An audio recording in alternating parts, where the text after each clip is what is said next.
Hello, we're going to talk about legacy. What is the meaning of legacy?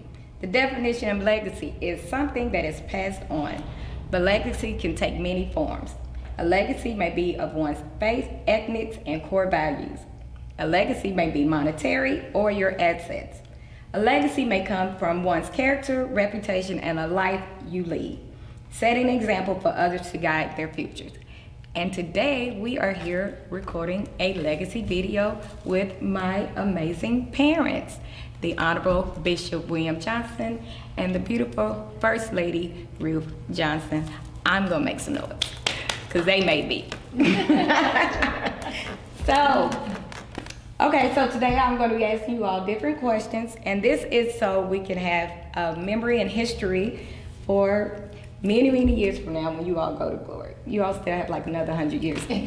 So, Daddy, what year were you born? 1939. 1939. June the 2nd. June the 2nd. Mama, what year were you born? 1943, September the 9th. September the 9th. And Daddy, you were born where? Douglasville, Georgia. And Mama, you were born where? Widener, Arkansas. Widener, Arkansas. I knew it was Arkansas, but I never heard the Widener. Widener, Arkansas. I learned something new right there. Okay, so Daddy, you went from Douglasville. Douglasville. How old were you when you went to Cincinnati? Probably around 2. Oh, you was a baby. Baby, yeah. And then Mama, you left Arkansas I was about 2. and went to Chicago. Chicago. Okay, okay, Daddy, what schools did you attend in Ohio? Well, Washburn was kindergarten up to 5th or 4th grade, whatever it was, back then. And then you finished school at what grade? We want the truth. I quit early. I was a bad boy. I was a bad boy. That's good. That's good for us to know that even though you quit early, you still have lived a very successful, loving life. Yeah. So we're not going to not push education, but if you don't, it does not mean that God still can't use you. And so, Mama, you went to school where in Chicago? Alfred Lord Tennyson.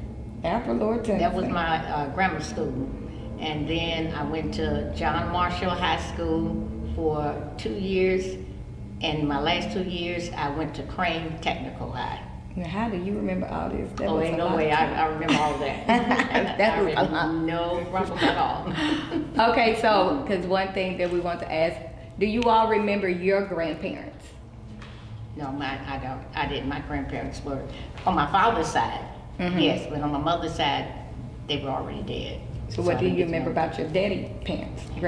I remember, I remember his father, which was really his stepfather, but that was all the father that he knew. He was about 90-some years old when he came and lived with us in Chicago. Oh wow! And he was real particular. But as old as he was, he still liked women. At 90-some years old. That's a hot man. Yeah, he still liked women. And he was always somewhere trying to give some woman some money. I will never, ever forget that. At 90? At 90-something. And, but my father's mother, she died before he came. He came to Chicago after she died, after his wife died. But I just, what I remember about her, she was a tough little lady, and she could cook real good. We went to down to Arkansas and spent the summer, and she could cook real good, but she was a tough little lady. She could go out there and grab them chickens and wring their neck and stick them up on a pole. Just real tough little lady. Do you remember their names? His name was George Pye, okay, and her name was Hannah Pye. So if any pies, we might be related. Okay, Daddy, what you remember about anything about your grandparents? All 4 of them. All 4 of them? That's a blessing. Yeah. Wow. Yes, my father's dad had big hands, bigger than mine. I mean, big hands. And my little grandmother, I thought my mother was a cook, and she was. Grandma was. But she could not touch my grandmother's bakery. You I think can't y'all believe could, it. she could cook pastry My grandmother, she always had something up on a little shelf or something, had cupcakes or just some kind of cookie or something always. Okay. And her pound cake was out of this world. That's probably where my mother got part of hers from. Right. And then my mother's mother down in Georgia, Grandma R.O.C. they called her. And she was a little lady, little short, probably shorter than your mother. Dark, but she was crazy about me when we got to go down there. Who was it? And my grandpa Jim, he was a bad boy. The white people down there at that time didn't mess with Jim. Oh, okay. Didn't mess with Jim. When Jim heard that they might come down there, my cousins told me that he went and got his shotgun and got all his shells together and went out and laid in the ditch. But when he went to the hardware and he bought all those shells, the man asked him, Jim, what do you want with all these shells? He said, for y'all. If you come down there, I got something for you. It's gonna be for y'all. So he was a tough man too. Okay. Yeah. Okay, well that's he good. loved me, and he always, when I went there, he'd have clothes up under the bed. He didn't bit more know what was under there, but he'd always pull something out, and he wanted me to iron him for him. You know, his little grandson. He just wanted me to do something. I thought you said give it to him, because that's what you do. You give everybody clothes. Do something, so he pulled them out and had me iron them for him. No doubt he put them right back. He just wanted me to do something. Okay, cool. So they really love me, and my grandmother just thought I was the cutest thing. Oh Lord, with the bow legs. Yeah. Well, this video is going to talk. Let me tell this, Brad. And then coming from the city, going down there, me and my brother, my mother would take us back maybe every other year or something. We'd have to ride the train and have a shoebox with sandwiches in there, you know. And but this one time we was down there, my cousin Bobby, and we needed to go to the restroom. You know, they had outhouses, and they had the little thing, 3 holes, and you go in there and sit. And me and my brother and Bobby, we ran because all of us had to use it, and they went in on the child side. And I didn't know no better. I was a little fella trying to keep up with them, but I ran around on the men's side, the grown folks side, and I fell in. Oh God! And I fell in, and my uncle, so the boy, get a hose. They hosed me down. And I sure did. Oh wow, that is crazy. That's crazy. For me, but I didn't know. Big. Well, this video is going to be about their past, their present, and their future. So we want to know about their past legacy, the legacy that they're creating now, and the one they want to leave with us. So both of my parents have nicknames, but I am 46 years old, and I never asked them, how did you get the nickname? So Mama, Bunny Rabbit. Where did Bunny Rabbit come from? My sister Almeda named me Bunny Rabbit. And she always said that my nose looked just like a little rabbit nose. Okay. That's what she said. And she just started calling me Bunny Rabbit, and it stuck, so everybody calls me Bunny Rabbit. Yeah. Everybody. If you want to cash out, her name is Bunny But Rabbit. that's my cash app. Cash app? Bunny Rabbit. $sign Bunny Rabbit. Send us some cash. Okay, Kitty Cat Kid. Now we want the real truth. Where did Kitty Cat Kid come from? Kitty Cat Kid came way later. Okay. When I was a little boy, my mother cooked me a little gingerbread boy. Back then, a little gingerbread boy. And my brother started calling me Kid, like a gingerbread kid. Okay. He started calling me Kid. And that's It's his still stuck there today. I mean, they call him Yeah. Bishop Kid. They call him Elder Kid. Hey. So it had to be 80 years ago. Okay. They started calling me Kid. Okay. Where Kitty Cat Kid come from?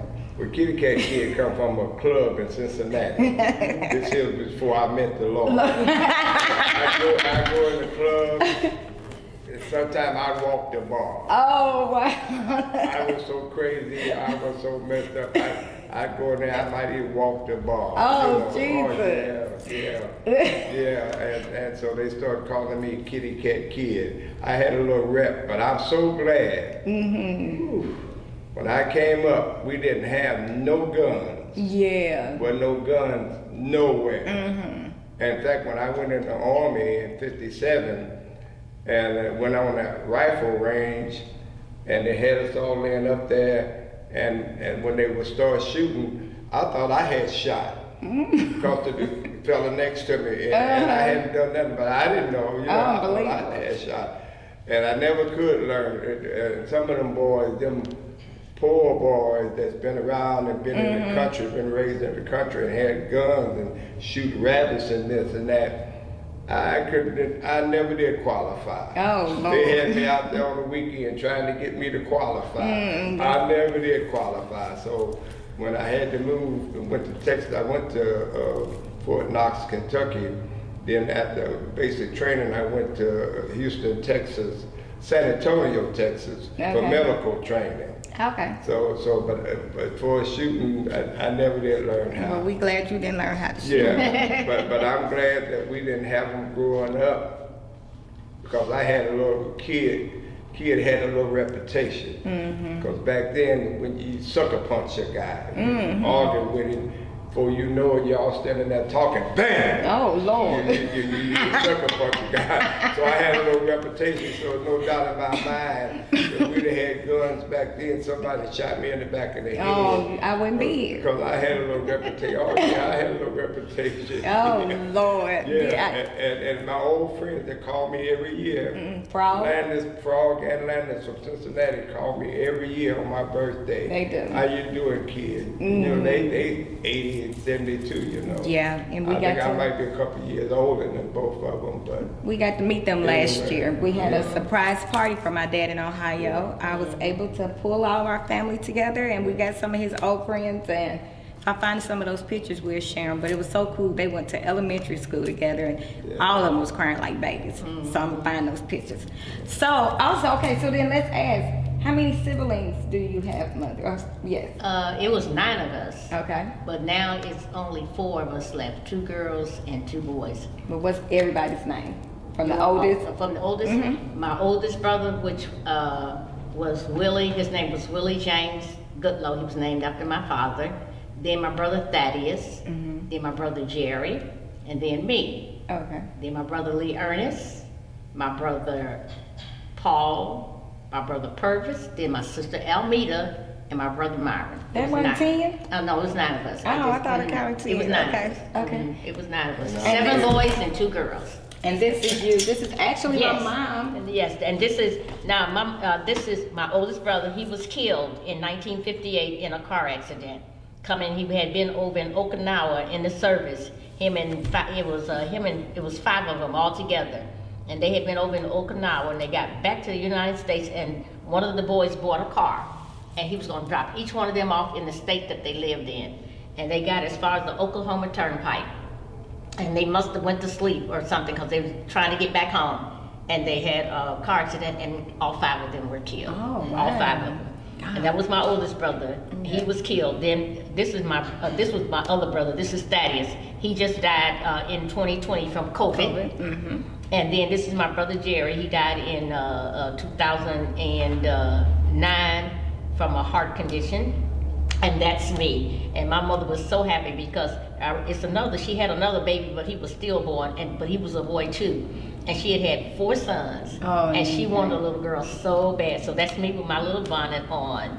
And my mother was just so happy to have, yes, we were, but that's okay. But we were cute. Okay, Daddy, now how many siblings do you have? Or how many kids? How many of y'all was it? I know. Just 3. Okay, who's Just the 3, oldest? me, my oldest brother, and my sister. Then me. We were 2 years apart. And this is? That's my oldest brother. And what's his name? Well, Johnny Johnson, but I always called him Jay. And I was so hurt because you talk about he was all city in Cincinnati. I mean, he could have went to any pro team. But back then, Sam Cooke, Clyde McFadden, the Dominoes, and all of them were singers, and he had a group. Some of the fellas that came up with him, they had a group, and they thought they were gonna make it, and he could have went to any college. I mean, they wanted him, but he quit. Because back then you couldn't go from high school to pro. Way back then they wouldn't let you do that. You had to finish school, yeah. But anyway, he was some kind of football player, and he went out to sing, and that didn't go anywhere. But then him and my brother-in-law, my sister's husband, they started a janitorial service in Cincinnati. And I was there when they had the first McDonald's ever come in Cincinnati. They had the first McDonald's come in Cincinnati by the University of Cincinnati. And I was there when they opened. We had just a mop bucket, a mop, and a little floor scrubber. And we would go there at night and clean and everything.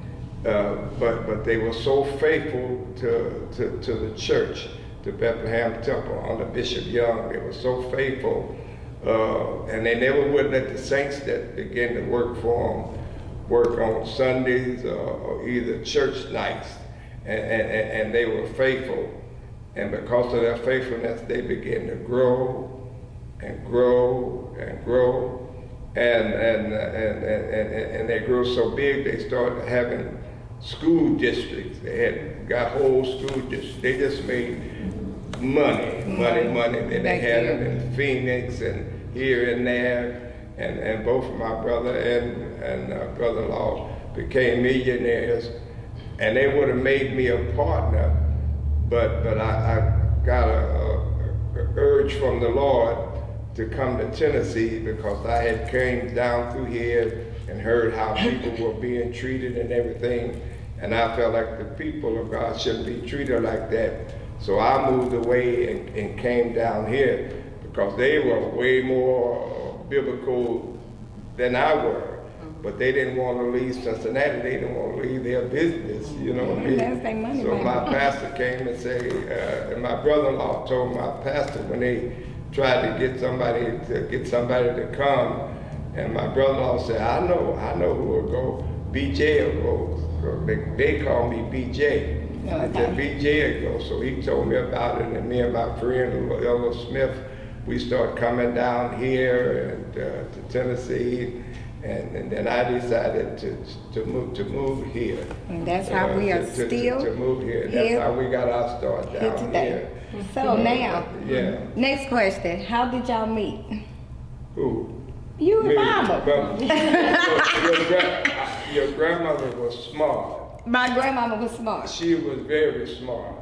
He talking about my mama's mom. She knew what she was doing. We'd go to Cincinnati for youth convention every April. Chicago, we'd go to Chicago every year. Me and about 4 or 5 of my buddies, we would go to Chicago as young people, you know. And but her mother had the 2 daughters, your mother and your aunt Almeida. So they always wanted young men, and her mother said because she didn't want to have women come in because they were always so particular. If the bed was fixed or if whatever, just whatever. So she always wanted young men. And she had a friend that was over, back then we didn't stay in the hotel, we stayed in people's homes. Right. And she had a friend that worked for the locating committee. And back then I guess we were handsome or whatever. No, back then. So her friend said so it was her mother and her friend. So when her friends seen us, they made sure we went to Ruth's house, went to their home. For you to meet Mama, or or just that was they set up. We didn't know that. We were just going there because we needed somewhere to stay. Did you know Mama? Did you know that they was doing it? No. She just called me. She said, Ruth, my girlfriend Maddie was on the location committee. She said, Ruth, we got 5 brothers from Cincinnati. And you all want them to come? I was like, yeah. I didn't know what they looked like. We said, yeah. And so she sent them to my house. and he was one of the ones that was sent to my house. But I really we didn't even get together then, that particular trip. And then the next year, you know, because we had this convention every year at our church, and the next year they came back again, and they got located at my house. They stayed at my house again, and we were after church at night, they would have what they call an after party. And you know, It was a church at the party, it wasn't a club party. It was an after church party. You just go to somebody's house and we would order in pizza. We'd order in pizza and fried chicken wings and sit around and talk and stuff like that, you know, because it was a church thing. And so we, my husband came and some of the brothers from Cincinnati, and we all went to Holly's godfather's house, Claude, for the after party. And my husband was in the group. And when we got there, the girls, they would always, the guys, see back then, you know, the guys, like, they were, you know, up, you know, the girls waited on them and everything. And so when we got to this particular place, your daddy, my husband said, fix me a plate, you know. He told you to, or he asked you to? Fix me a plate. Don't do that now, y'all. You better ask. They wanted to. And we wanted to, you know, because really you could sort of tell if a guy was interested in you. If That's he asked you, how if he asked you his to fix his plate. plate. Okay. So he asked me to fix his plate. And I fixed him a plate, and we just started talking from there. Okay. And then it wasn't, once that was over, that particular And he's meeting. still smiling at Yeah, you. then he invited me, he asked me to come to Cincinnati. Their convention was gonna be in May. Tell them how you got the ticket. And so then he invited me to come to Cincinnati for their convention. And so then he told me, he said, I got a ticket. He said, will you come to Cincinnati for our convention? I said, oh, okay. So I thought, oh boy, he got pretty good. He got moved out back then. He giving me a ticket. It was a bus ticket. I'm glad he can edit. But anyway, he gave me the ticket to come to find out, he didn't tell me. I thought he done bought me a ticket and everything. And his sister got to talking one day. She said, yeah. So that was my ticket. Said that he gave me. Said she was supposed to be coming to Chicago on the bus, but she found somebody was driving. And she had already bought her ticket. Okay. And she jumped in the car with them and came in the car. So she had a ticket. So he begged her for her ticket, and that's what he gave me. But he made me think like he had that. Daddy, that's a hot mess. That's a hot mess. So that's how we got to. That's how you tricked her. Yeah, he did. He did. I just wanted her to get to Cincinnati. You didn't care how she got there. You just wanted her to get I there. told her where the ticket come from. No, Betty told me. I didn't tell you. So from that ticket, you all got married. What day? We got married on April the 6th, 1968. And if anybody know anything about that day, that was the day after Martin Luther King had gotten killed.